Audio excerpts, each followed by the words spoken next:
નમસ્કાર બાળકો. નમસ્કાર. બસ તો વધારે અવાજ થઈ ગયો, કઈ વાંધો નહીં. ધોરણ 6 માં આવીએ ને મજા આવે ને. પ્રકરણ નંબર 7 અપૂર્ણાંક સંખ્યાઓમાં ક્યાં સુધી પૂરું કર્યું બેનો? નથી યાદ? અલ્યા સૈયાઓ ક્યાં પહોંચ્યા હતા ખબર છે? 7.2 માં. તો ચાલો 7.2 માં પહેલો દાખલો શું કહે છે કે ભાઈ સંખ્યા રેખા દોરો અને સંખ્યા રેખા દોરો અને તેના પર આપેલા બિંદુઓ દર્શાવો. ચાલો ભાઈ ફૂટપટ્ટી, પેન્સિલ, નોટ, રબર એ બધું જે કાઢવાનું કાઢી લો. જો આમ લાંબી સંખ્યા રેખા દોરીશું. આપણે 0 ભાઈ આ ધ્યાન રાખો અવાજ કર્યા વગર. ચલો અહીંયા લખી નાખો જો 1/2 પછી લખો જો 1/4 પછી લખો જો 2/4. જોજો અહીં ધ્યાન રાખ ભાઈ બહેનો, અહીં ધ્યાન રાખો ને.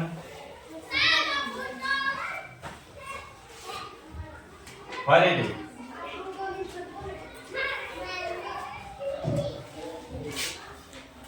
આ ધ્યાન રાખો તો તમને સમજાશે. આમાં આપ્યું છે 1/2, 1/4, 3/4 અને 4/4 એવું આપેલું છે. ચાલો 0 લખી નાખો. હું 1/4 થી શરૂ કરું. 1/4, 2/4, 3/4 અને 4/4 એના બરાબર 1 લખાય. શું લખાય? 1 લખાય. અહીંયા જો અહીંયા પણ 1/2 લખાશે. શું લખાશે? 1/2. આવી ગયું ને 1/2. તો આ રીતે તમારે સંખ્યા રેખા ઉપર આ બિંદુઓ દર્શાવવાના છે. બીજી સંખ્યા રેખા ઉપર 1/8, 2/8, 3/8 અને 7/8 આવું છે બી માં. શું આપેલું છે ભાઈ? 1/8, 2/8, 3/8 અને 7/8 એવું આપેલું છે. બરોબર? તો ચાલો એ સંખ્યા રેખા દોરી નાખીએ. તમને થોડા બધા બિંદુઓ બતાવી દો. જો થોડી વાર ધ્યાન રાખો, અવાજ ના કરશો.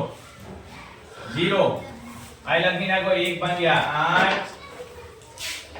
2/8, 3/8, 4/8, 5/8, 6/8, 7/8 અને 8/8.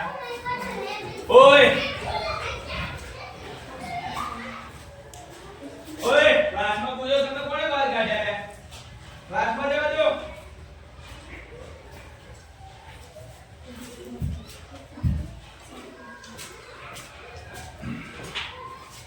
આપણે આ બધા બિંદુ લખી લીધા. બરોબર? જો આ 2/8 નો મતલબ આ રીતે થાય. 2/8 જ્યાં દર્શાવો છો ત્યાં તમે 1/4 આવું દર્શાવાય. સમજાય? એનો મતલબ 1/4 થશે. આ 3/8 માંગ્યું છે. 1, 2 અને 3 આ ત્રણેય બિંદુ આપણે દર્શાવી દીધા. આ ત્રણેય બિંદુઓ ક્યાં દર્શાવી દીધા? સંખ્યા રેખા ઉપર. હજી એક છે 7/8. આ કેટલા થઈ ગયા? 7/8. અને આના બરાબર તો આપણે 1 લખી શકીએ ને. અંશ અને છેદ બંને સરખા હોય એટલે એનો મતલબ શું થાય? એના બરાબર 1 થાય. ત્રીજી સંખ્યા રેખા પર શું દર્શાવવાનું છે? તો કે 2/5, 3/5, 8/5 અને 4/5 એવું આપણે સંખ્યા રેખા C ઉપર 2/5, 3/5 પછી છે 8/5 અને 4/5 આવું છે ને? જોયું. ઓકે એવું જ. હવે એને સંખ્યા રેખા ઉપર દર્શાવીશું. આપણે ક્યાં દર્શાવીશું?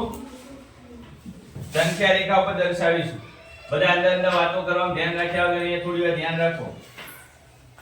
પહેલો 0 1/5 અહીં લખીશું 2/5 અહીં લખીશું 3/5 અહીંયા આવશે 4 ભાગ્યા 5, અહીંયા આવે 5 ભાગ્યા 5, એના બરાબર કેટલા થાય? 1 થાય. કેટલા થાય?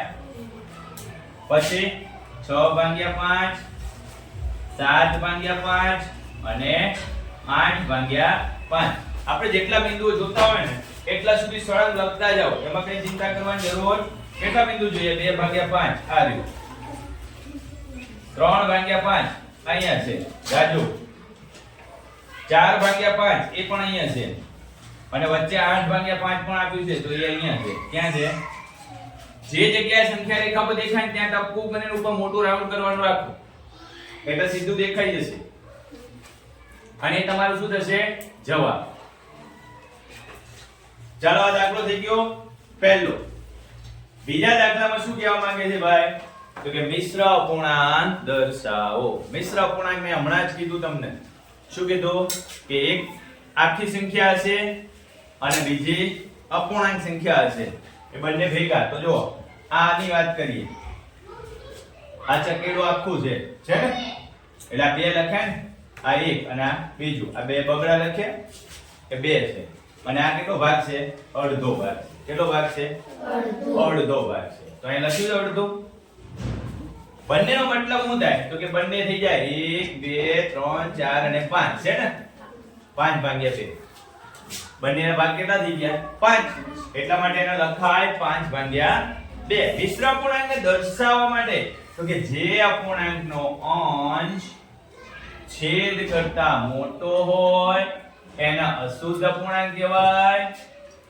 શુદ્ધ અપૂર્ણાંકમાં શું શીખ્યા? જે અપૂર્ણાંકનો છેદ અંશ કરતા મોટો હોય. જોજો ધ્યાન રાખજો, અંશ કરતા છેદ નાનો છે અશુદ્ધમાં.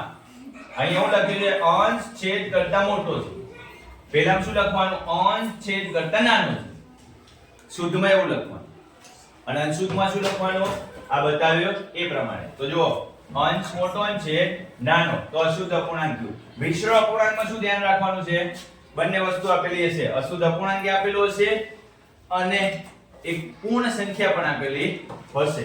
એ બંનેને ભેગું કરવાનું છે. જો મિશ્ર અપૂર્ણાંક, આ મિશ્ર અપૂર્ણાંક છે, એમાં પૂર્ણાંક સંખ્યા આપેલી છે, આ આપેલી છે અપૂર્ણાંક સંખ્યા, એમાં આ પૂર્ણાંક સંખ્યા, આ અપૂર્ણાંક સંખ્યા. મિશ્ર સંખ્યામાં લખાય કેવી રીતે? તો કે એ પૂર્ણાંક સંખ્યા અને અપૂર્ણાંક સંખ્યા દ્વારા બનતી સંખ્યાને મિશ્ર અપૂર્ણાંક કહેવાય. એક આખી સંખ્યા હોય, એક આખી સંખ્યા છે ને, અને એક અધૂરી એટલે અપૂર્ણાંક હોય. એ બંને સંખ્યા ભેગી થઈને મળે એને શું કહેવાય?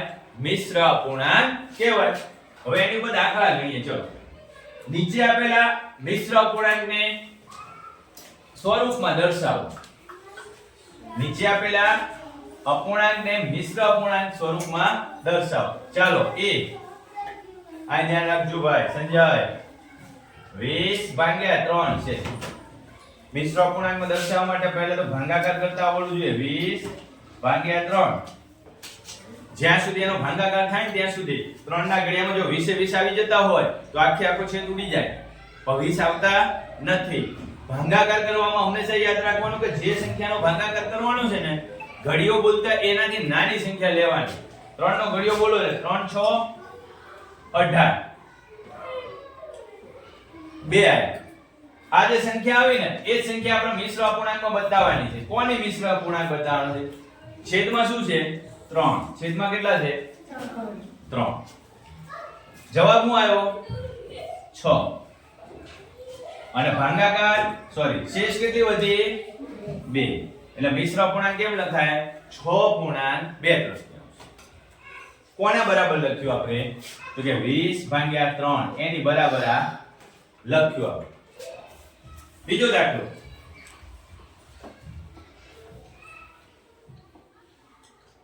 બીજો દાખલો 11 ભાગ્યા 5 છે. બી 11 ભાગ્યા 5 શું કરવાનો? ભાગાકાર કરવાનો. 11 નો 5 વડે. 11 ના આવતા હોય તો 11 થી નાના લેવાના. 5 2 10. 5 2 કેટલા થાય? 10. એટલે નીચે 10 ના વધે, એક જ વધે. કેટલા વધે? 1. 0 આ બાજુ મૂકવાના. કેટલા વડે ભાગ કર્યો આપણે? 5 વડે. શેષ કેટલી વધી 1 આને શેષ કહેવાય હો ભાઈ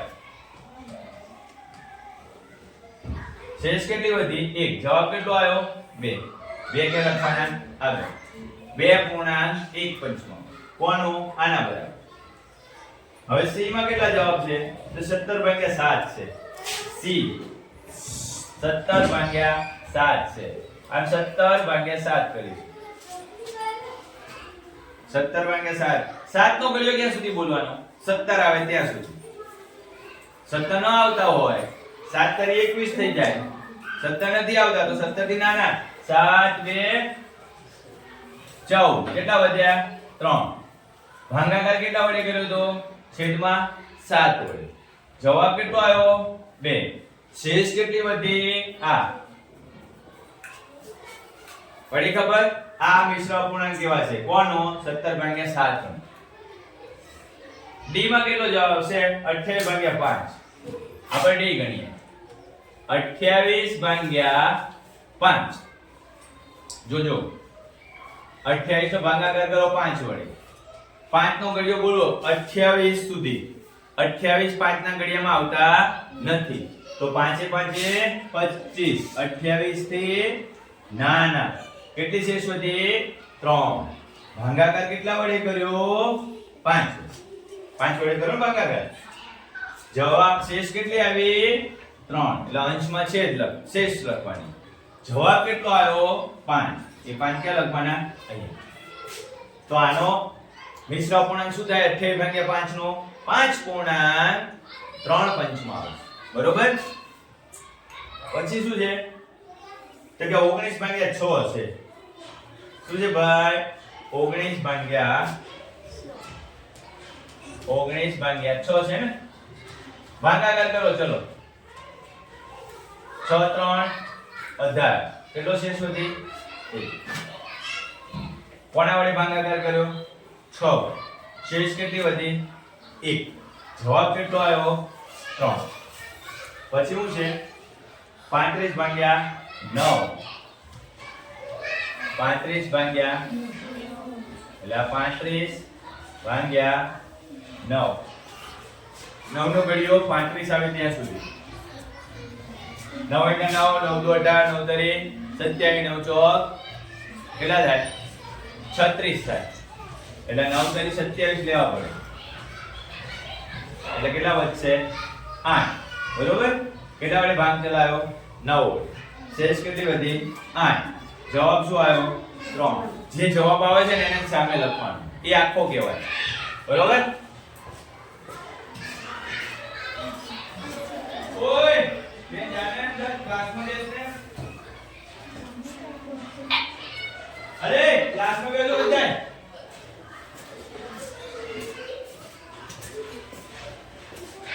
આગળ એનો દાખલો ગણીશું અત્યાર સુધી આ જે દાખલા ગણ્યા એ મિશ્ર અપૂર્ણાંકના સાદા અપૂર્ણાંકમાંથી મિશ્ર અપૂર્ણાંકમાં ફેરવ્યા હવે જે દાખલા કહે છે તમને ત્રીજામાં એ મિશ્ર અપૂર્ણાંક આપેલા છે એને સાદા અપૂર્ણાંકમાં ફેરવવાના એની ઉલટી પ્રક્રિયા કરો ચલો આ એ છે 7.3 આવો મિશ્ર અપૂર્ણાંક આપેલો છે કરવાનો હું તો 7 નો ગુણાકાર 4 વડે કરવાનો કોના વડે કરવાનો 4 વડે શેષ ઉમેરવાની છે અને છેદમાં તો એનું એક લખવાનું છે તો જવાબ શું આવશે 7 ચોક 28 વત્તા 3 ભાગ્યા 4 28 3 કેટલા થાય 31 ભાગ્યા 4 થઈ ગયો સાદો અપૂર્ણાંક એ છે એ રીતે બી આપ્યું છે 5 6 ભાગ્યા 7 7 નો ગુણાકાર કોને વડે કરવાનો 7 ગુણ્યા 5 વત્તા 6 ભાગ્યા 7 લખો 7 પંચા 35 35 વત્તા 6 ભાગ્યા 7 એટલે 35 ને 6 કેટલા થાય 41 41 ભાગ્યા 6 તમને જો સીધું આવડે તો આપણે સીધું પણ કરી શકીએ સી 2.5 ષષ્ઠમાંશ જો સીધું કેમ કરવાનું આ બેનો ગુણાકાર કરો 6 ગુણ્યા 2 6 દુ 12 એમાં ઉમેરો 5 12 ને 5 17 ભાગ્યા 6 થઈ ગયો જવાબ સીધો જવાબ લખીએ ડી 10.3 ભાગ્યા 5. આનો સીધો જવાબ કેમ લખીશું?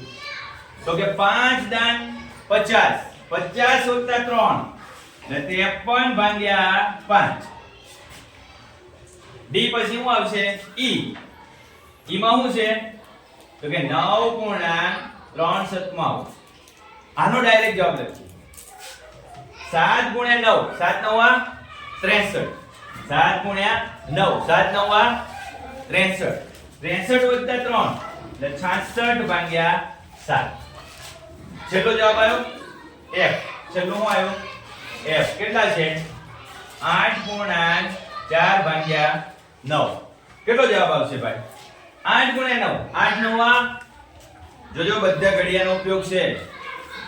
તમને એમ થાય કે ઘડિયા નથી કરવા, ઘડિયા આવડતા નથી. 8 9 72. 72 ને 4 76. સેજમાં તો જે છે એનું એક મૂકી દો. થઈ ગયો જવાબ. આ ત્રણ દાખલા છે 7.1 7.2 માં. આ 7.2 ના 3 દાખલા આપણે પૂરા કર્યા. આપણે આટલે સુધી રાખીશું. બરોબર?